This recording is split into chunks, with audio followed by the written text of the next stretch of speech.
தூத்துக்குடி அருகே தங்கள் தாயுடன் திருமணத்திற்கு மீறிய உறவிலிருந்த உப்பள தொழிலாளியை பெண்ணின் மகன்களை வெட்டி படுகொலை செய்த சம்பவம் அதிர்ச்சியை ஏற்படுத்தியிருக்கிறது. இந்த படுகொலை சம்பவம் குறித்து இந்த செய்தி தொகுப்பில் பார்க்கலாம். தூத்துக்குடி முள்ளக்காடு ராஜீவ் நகர் பகுதியைச் சேர்ந்தவர் உப்பள தொழிலாளியான முனியசாமி. இவரது மனைவி மனநலம் பாதிக்கப்பட்டவர் ஆவார். இந்நிலையில் முனியசாமிக்கும் அதே பகுதியில் வசித்து வந்த கணவனை இழந்த நிர்மலா என்ற பெண்ணுக்கும் தொடர்பு இருந்ததாக கூறப்படுகிறது. இந்த தொடர்பு நிர்மலாவின் மகன்களான சதீஷ் மற்றும் சுதாகருக்கு தெரியவர கடந்த சில நாட்களுக்கு முன்பு முனியசாமியை அவர்கள் கண்டித்ததாக கூறப்படுகிறது. ஆனால் முனியசாமி தொடர்ந்து நிர்மலாவை பார்ப்பதற்காக அவர் வீட்டிற்கு சென்று வந்துள்ளார்.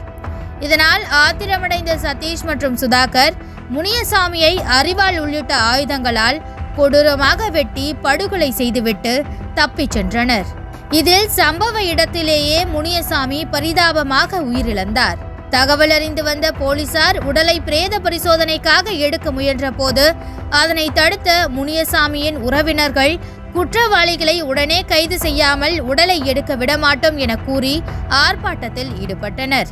இதனால் அப்பகுதியில் பரபரப்பு ஏற்பட்டது.